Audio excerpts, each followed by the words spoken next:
보냈던 서신서 중에 서신서 가운데 하나입니다. 사도 바울은 우리가 잘 알고 있는 것처럼 본래는 예수님을 이단시하고 적대했던 그런 사람입니다. 그리고 또한 예수님을 따르는 사람들을 미워하고 그리고 또 그들에게 고통을 가하고 핍박했던 그런 사람이었습니다. 이 사람의 본래 이름이 사울이었다고 사도행전이 우리가 알려줍니다. 부모와 함께 살던 그런 고향은 터키 땅에 있는 다소라는 그런 도시였습니다. 그런데 그 부모님의 이 아들을 훌륭한 랍비로 만들었으면 좋겠다 하는 그런 생각으로 사울을 예루살렘으로 유학을 보냅니다. 그래서 그는 예루살렘으로 와서 유명한 랍비 가말리엘의 수하에서 수업을 받습니다. 그리고는 자신의 능력으로 뛰어난 랍비로 인정을 받고 유대인 최고의 통치기구인 산헤드린의 70인 최고 멤버 중에 한 사람이 됩니다. 사도행전의 기록을 보면 아마도 사울은 이때 가장 열렬하게 예수님을 반대하고 예수 그리스도를 믿는 그리스도인들을 적대시했던 그런 유대주의자였던 것으로 그렇게 보여집니다. 온 마음을 다해서 그는 예수 따르는 사람들을 미워했습니다. 믿는 이들이 압박을 피해서 그래서 국외로 피신을 가자 사울은 멈추지 않았습니다. 그들에 대한 그 증오심이 하나님에 대한 자신의 열심에 근거를 두고 있었기 때문에 그는 산헤드린의 영장을 손에 쥐고서는 그들을 추격해서 잡아오고자 길을 떠났습니다. 국경을 넘어서 시리아의 다마스커스로 그렇게 추격해 가던 중에 참으로 기적적으로 그리고 또 극적으로 그는 부활하신 예수님을 그 길에서 만나게 됩니다.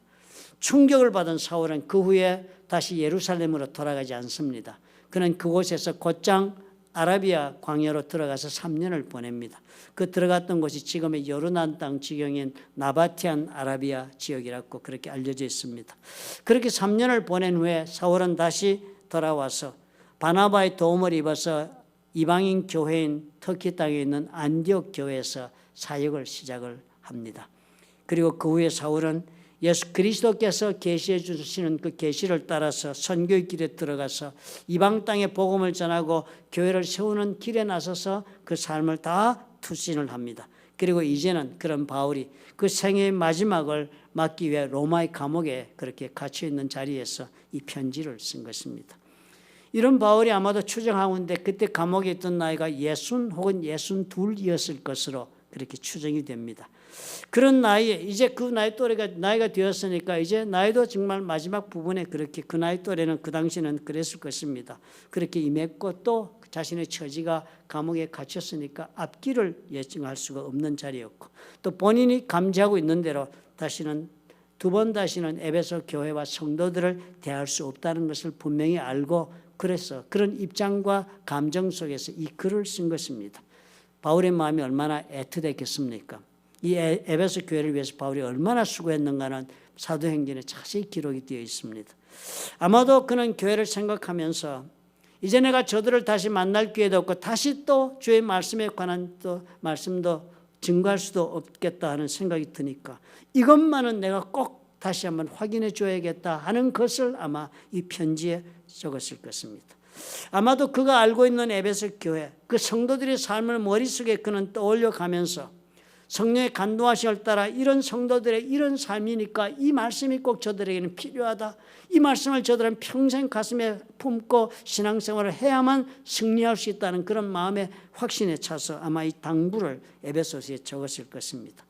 오늘은 그런 사도 바울 과연 무엇을 에베소 교인들에게 이토록 간절하게 말하고자 하는가 하는 것을 한번 살펴보고자 합니다.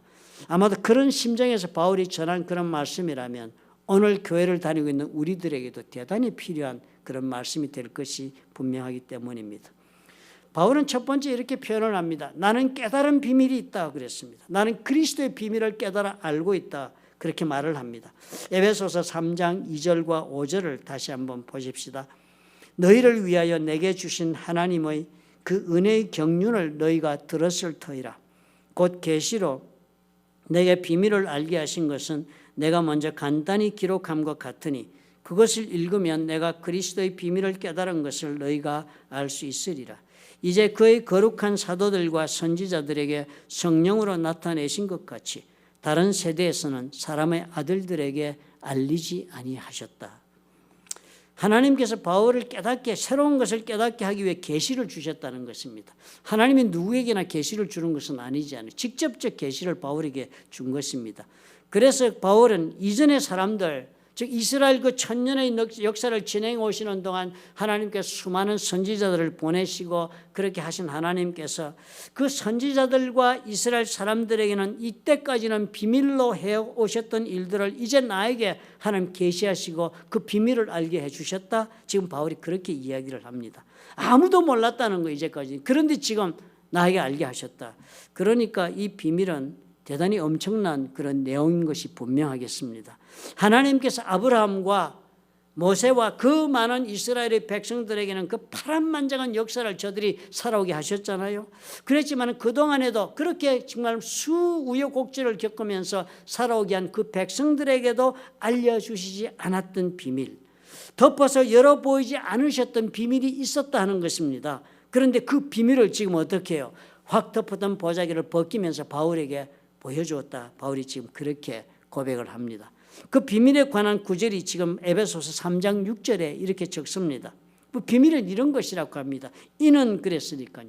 이는 그런 거 영어 성경 번역한 거 보면 This mystery is 그랬으니까 이 비밀은 다음과 같다 이렇게 적었습니다. 이는 이방인들이 복음으로 말미암아 그리스도 예수 안에서 함께 상속자가 되고 함께 지체가 되고 함께 약속에 참여하는 자가 됩니다. 그렇게 적었습니다. 바로 이방인들에 관한 비밀을 적는데요. 이방인들의 복음을 전하게 하면서 그렇게 하면서 세 가지 비밀을 지금 바울이 얘기하고 있는 것입니다. 그 첫째가 그리스도 예수 안에서 함께 상속자가 된다. 함께 상속자가 된다는 말은 함께 이스라엘과 상속자가 된다. 그렇게 표현한 말입니다. 그러니까요. 이 이스라엘이 예수 그리스도 안에서 이스라엘과 함께 상속자가 된다는 것은요. 이 이스라엘 사람들이 이미 이 사람들은 하나님으로부터 모세를 통한 율법을 받고 저들은 하나님의 백성이 되고 그리고 또 하나님의 자녀가 되어서 하나님 나라의 그 모든 특권을 우리가 누릴 수 있는 자녀가 되었다. 그래서 저들은 천국의 삶을 상속할 것이라고 믿는 그런 믿음 가운데 살았습니다. 그런데 저들이 믿는 이런 하나님의 나라를 상속하는 그 상속권이 그들뿐만 아니라 이제 이방인들에게도 동일하게 주어졌다. 이것이 하나님의 나에게 알려주신 비밀이다. 그렇게 지금 바울이 얘기한 것입니다. 그러니까 천국의 삶을 상속하는 것, 그것이 천국에서뿐만 아니라 이 땅에서도 그 천국의 삶을 예수 그리스도 오므로 이루게 하시고 그 천국의 삶을 맛보게 하신 그것을 이제는 이방인들도 이스라엘 사람들 같이 상속할 수 있는 그런 놀라운 은혜를 허락을 하나님으로부터 받았다. 그렇게 설명을 합니다. 그리고 둘째로서는 이방인들이 함께 지체가 되는 비밀이 있다고 그랬습니다. 함께 지체가 되는 것은 한 몸이 되는 비밀이라고 그랬습니다. 이스라엘과 같이 이방인들도 이제 한 지체가 되어 한 몸을 이루는 비밀에 동참한다는 말은 이스라엘도 그렇게 살았다는 것을 뜻합니다. 이스라엘은 하나님의 백성이라고 생각했고요. 그들은 스스로가 그래서 하나님의 자녀라고 그렇게 믿고 살았습니다. 그래서 서로가 형제 자매인 까닭에 그들에게 적용되는 법은 다 하나님께서 다른 민족들이 적용하는 법과는 다른 사회법을 저들은 가지고 살았습니다. 그래서 레위기의 법들을 보면 이것이 다 형제들에게 적용하는 것이 근거가 된 그런 법들이 되었습니다. 그렇게 살았기 때문에 저들은 형제로 살았다. 즉 이스라엘 사람들은 하나님의 한 자녀가 되는 가족이다. 그래서 한 몸을 이루는 공동체다. 그리고 이스라엘 사람들이 살았는데 이제 그렇게 한 몸을 이루는 공동체, 한 형제가 되어 사는 그 비밀이 이방인들에게도 허락되었다. 이것이 바로 내가 이때까지 아무도 알지 못했던 새로운 하나님의 비밀이라는 것입니다. 예수 믿고 구원받은 것의 전부가 아니라 하는 것입니다. 여기서 바울이 얘기하는 것은 한 지체를 이루는 것, 신약에서는 예수 그리스도께서 머리가 되시고 그 믿는 자들은 모두가 다 그의 몸을 이룬다고 그렇게 설명하고 있는 말과 동일한 것입니다. 바로 어디에 대한 설명입니까? 교회를 이루는 것에 대한 설명입니다. 이스라엘 사람들이 한 형제로 한 믿음의 공동체, 한 가족 공동체를 이루었던 것처럼 이제 이방인들은 그렇게 예수 그리스도께서 머리가 되시고 믿는 자들이 다 몸을 이루는 그런 한 몸이 되는 공동체, 가족 공동체를 이루는 것이 이것이 하나님의 비밀이다라고 설명을 합니다. 가족이 되어 사는 삶이라 하는 것입니다. 예수 믿고 구원받고 그것으로 끝나는 것이 아니라 그 구원받아 예수 믿는 자들이 다 모여서 마치 이스라엘이 우리는 한 가족이야. 우리는 한 형제야라고 한 것처럼 우리가 다 그렇게 형제로 되고 한 몸을 이루는 가족이 되어 사는 공동체 일원이 되는 것이 그것이 비밀이다. 그렇게 말씀합니다. 교회가 그러하다는 것입니다. 그리고 셋째로 함께 예수 그리스도의 약속의 혜택을 공유하는 사람들이 되는 것이다 그랬습니다. 함께 약속에 참여한다. 이스라엘 백성들이 하나님의 그 나라의 그 모든 혜택과 은혜와 하나님 자녀되는 복들을 다 그렇게 이스라엘 백성들이면 다 공통적으로 누리게 되는 것처럼 이제 이들에게도 예수 그리스도께서 약속하신 그 복에 동참하는 그런 은혜가 주어졌다 합니다. 사도 바울이 지금 비밀을 알려주시는 그 비밀 가운데 이 동참의 비밀은요, 예수 그리스도께서 보혈로 죄사함을 입게 하신 그 약속을 우리가 입는 것이죠.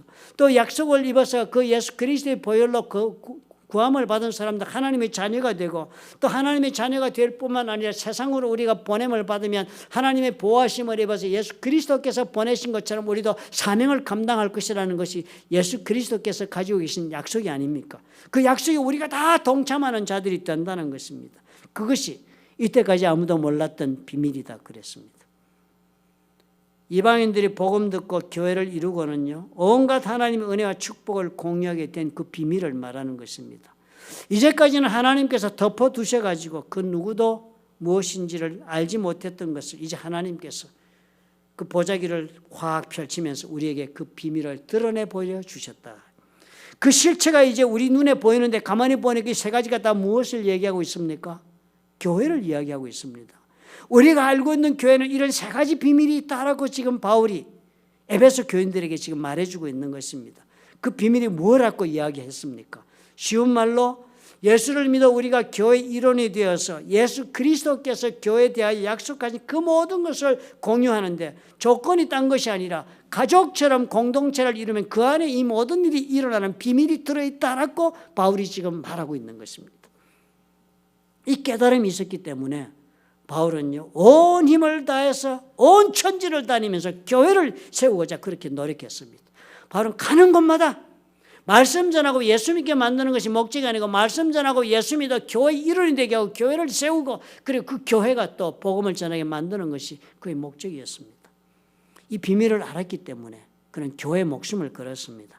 하나님의 비밀이 여기에 교회 안에 있기 때문에 하나님께서 이제까지 그 어느 세대에도 행하지 않으셨던 새로운 일을 이제 교회를 통해서 시작하셨기 때문에 바울은 교회를 세우고 지키고 건강하게 만드는 일에 목숨을 걸고 오늘까지 살아온 것입니다. 우리가 이 말씀의 무게를 이해하겠습니다. 우리가 스스로 교회는 어떤 곳인가 내가 스스로 생각하는 것에 따라서 내 신앙생활도 거기에 따라갑니다. 우리가 교회는 사람들이 다 모이는 사람들의 모임이고 모여서 우리가 하는 이런 하나님께 예배드리고 또 말씀도 배우고 그렇게 하는 곳이라 그렇게 생각하면 그렇게 생각하지만 그런 생활만 할 것입니다. 교회 모여서 같이 말씀 배우고 예배드리고 그것이 다 했다고 생각할 것입니다. 그래서 만약 그렇게 신앙생활을 하다 보면 교회에 모여서 우리가 모인 사람들이 마음에 들지 않으면 또 하나님께 예배드리는 것이 내 마음에 차지 않으면 또 내가 배우는 말씀이 내가 듣기 원하던 말씀이 아니다 하는 생각이 들면 그것에 따른 그런 판단을 내리고 또 행동을 선택하겠습니다. 그래서 우리는 교회는 참여해서 내가 필요한 것들을 얻는 곳이라 하는 정도의 생각만 하고 신앙생활을 하는 것으로 끝나게 될 것입니다. 그런데 바울이 오늘 하신 말씀을 보니까요, 전혀 다른 이야기를 우리에게 지금 들려주고 있는 것입니다. 교회에 숨겨진 비밀 이 세 가지를 얘기하면서 이렇게 설명을 합니다. 측량할 수 없는 그리스도의 풍성함을 이방인에게 전하게 하신다 합니다. 에베소 3장 8절에 이렇게 적습니다.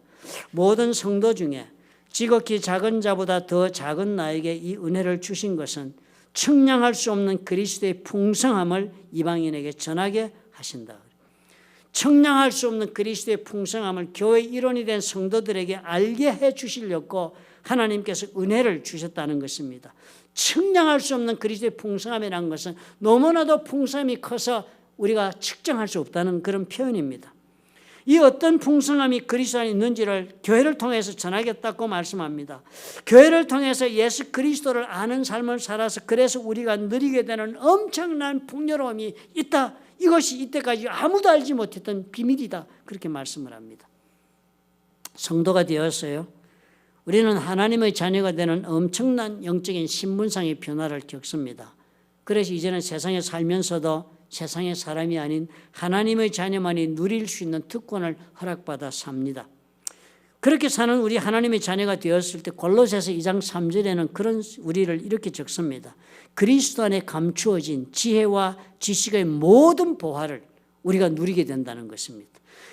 그리스도 안에 감춰진 지혜와 지식의 모든 보화가 측량할 수 없을 정도로 풍성하게 이 교회를 통하여 우리가 누린다는 것입니다.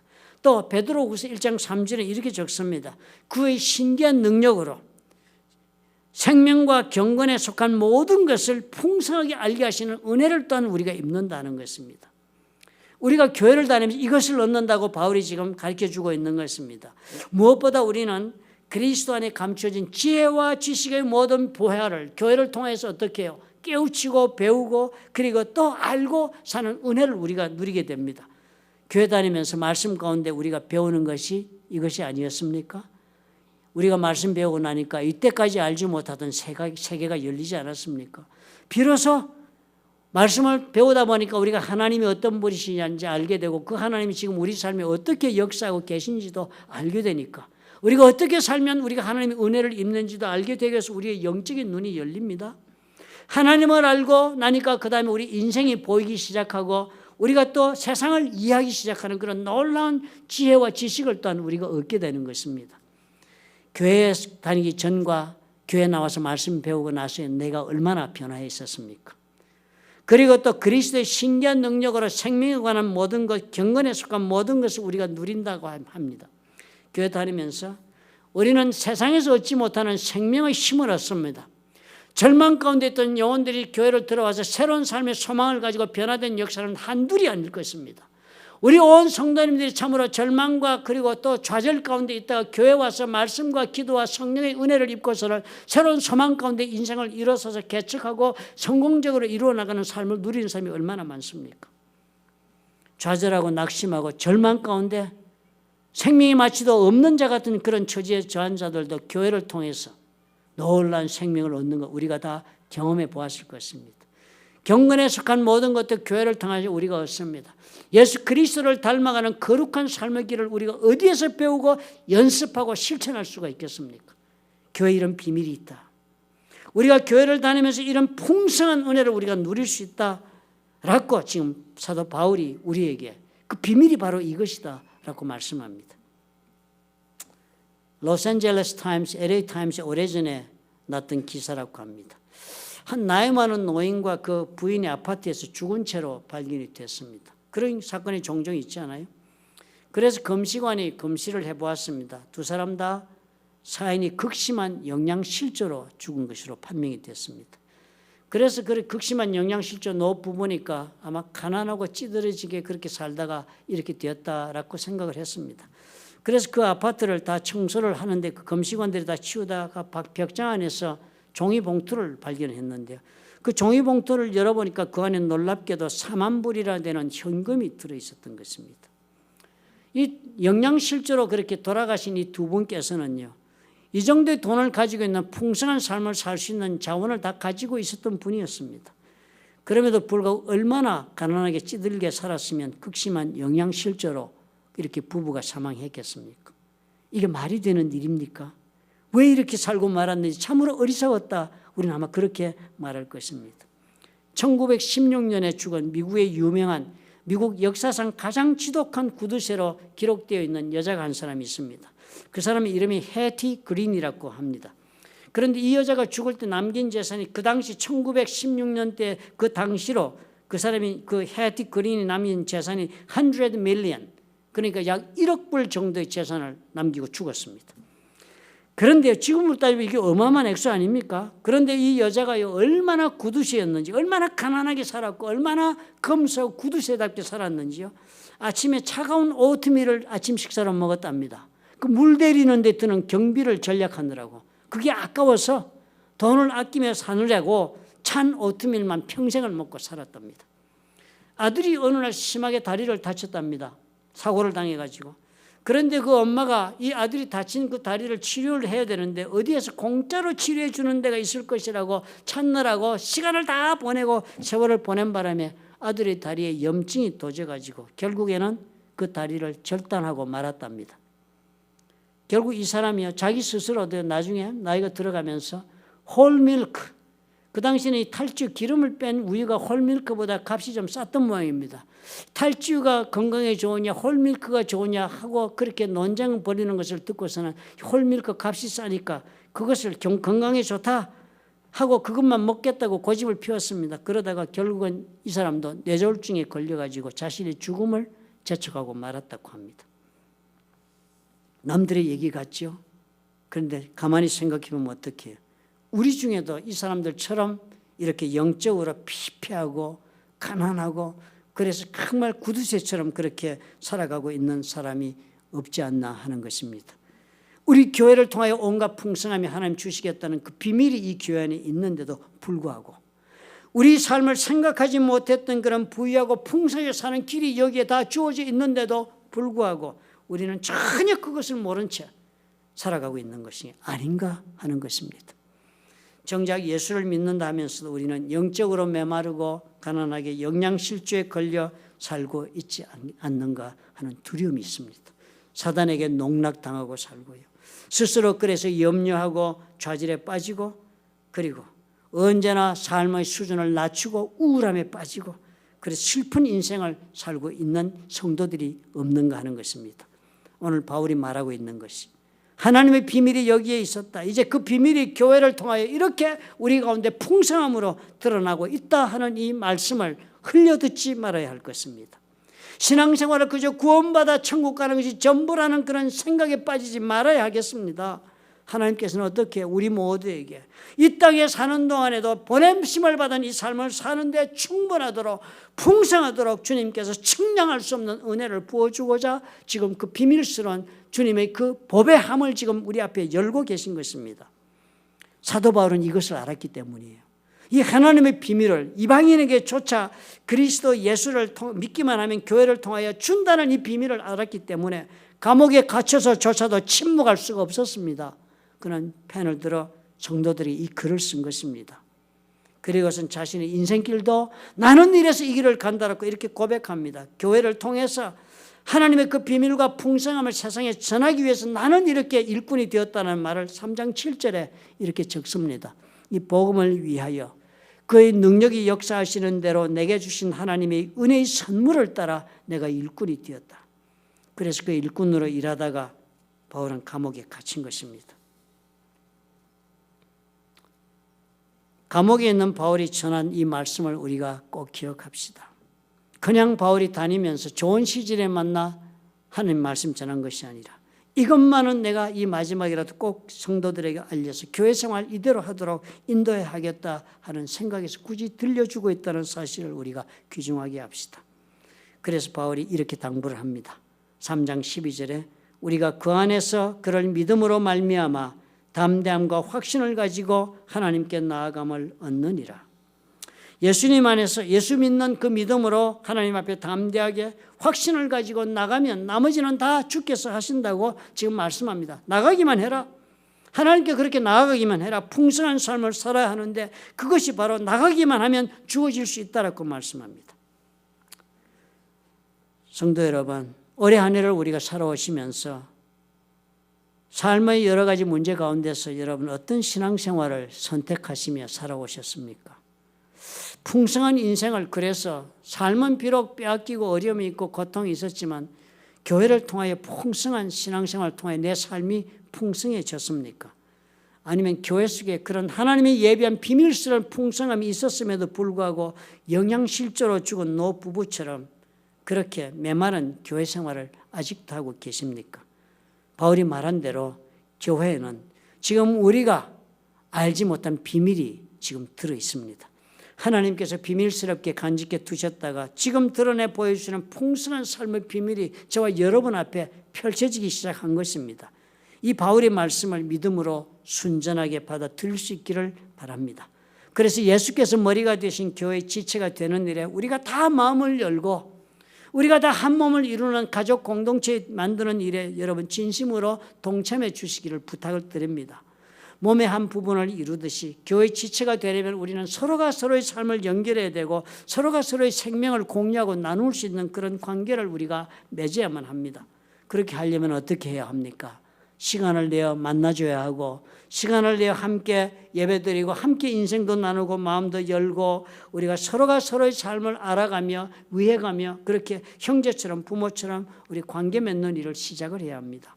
그래서 우리가 이제는 다 가족으로 살아야지 하는 생각으로 마음을 열고 삶을 나누는 교회 생활에게 담대함을 가지고 확신을 가지고 나와 보라. 나머지는 하나님이 하신다. 바울이 그렇게 우리를 격려하십니다. 올해 한 해 우리가 보내시면서 여러분 새해는 우리가 이런 새로운 우리가 마음의 변화가 저와 여러분의 가슴 속에 넘치기를 하나님 앞에 간절히 간구합니다. 그래서 우리가 이제는 서로가 남남이 만나 함께 한 이름으로 교회를 드린다 섬긴다 정도의 차원을 넘어서서 우리가 이웃을 사랑하라는 말씀을 목장의 활동을 통해서 우리가 또 서로의 개인 간의 교제를 통해서 나누며 하나님의 비밀스러운 은혜를 누리는 저와 여러분이 되시기를 예수님의 이름으로 축원합니다. 믿으시면 아멘 하시기 바랍니다. 아멘. 기도하겠습니다. 좋으신 아버지 하나님, 우리 모두에게 언제나 주님이여 참으로 성경의 말씀으로 돌아가서 우리의 삶을 조율할 수 있는 용기를 주옵소서. 많은 우리가 아버지 삶에 아버지 길을 걸어오고 먼 길을 왔다 할지라도 우리가 그 걸어온 걸음을 돌아보고 성경 말씀에 비추어 보아서 어긋난 것이 있으면 바로잡고 고쳐야 할 것이 있으면 고치며 새롭게 할 것은 새롭게 하여 주님의 놀라운 은혜를 입는 우리가 될 수 있도록 주님 축복해 주시옵소서. 예수님 이름으로 기도합나이다. 아멘. 우리는 주의 움직이는 교회, 이곳은 주님을 위한 자리. 내가 기도하는 모든 땅 위에서 하나님 예배받을 그날을 고대하네. 우리 한번 더 우리는 주의 움직이는 교회, 이곳은 주님을 위한 자리. 내가 기도하는 모든 땅 위에서 하나님 예배받을 그날을 고대하네. 나의 노래로 주님의 성전을 지으리. 높임을 받으소서. 이스라엘의 찬송 증거하신 주님은 거룩하십니다. 두 손 들어 주님의 보좌를 만들고 온 마음 다해 경배하리. 구름 날개 사이에 임하신 것처럼 내 위에 임하소서. 하나님 우리가 이곳에 섰으니 이 땅을 치유하소서. 하나님 우리가 어디에 있든지 주를 높이리라. 열방들아 주님을 송축할지어다. 그 발 아래 입맞추라. 영원한 통치자 주 예수 그리스도, 그는 위대하신 왕. 우리는 주의 움직이는 교회, 이곳은 주님을 위한 자리. 내가 기도하는 모든 땅 위에서 하나님 예배받을 그날을 고대하네.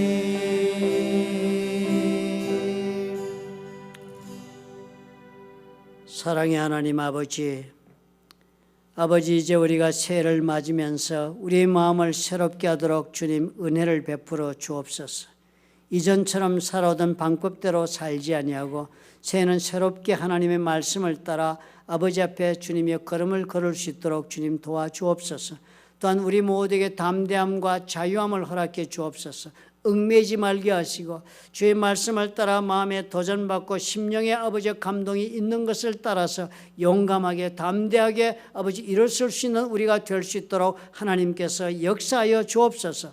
아버지 앞에 새로운 마음을 가지고 주님의 그 비밀스러운 삶을 추구하며 하나님 교회의 가족의 일원이 되기로 결단하고 일어서는 하나님의 사랑하는 자녀들과 그들의 생업과 가정 위에 보혈로 값지고 세우신 풀러튼 좋은 교회와 파송하신 선교사 위에 우리 주 예수 그리스도의 무한하신 은혜와 아버지 하나님의 극진하신 사랑과 보혜사 성령님의 교통하심이 지금부터 영원토록 함께 하실지어다.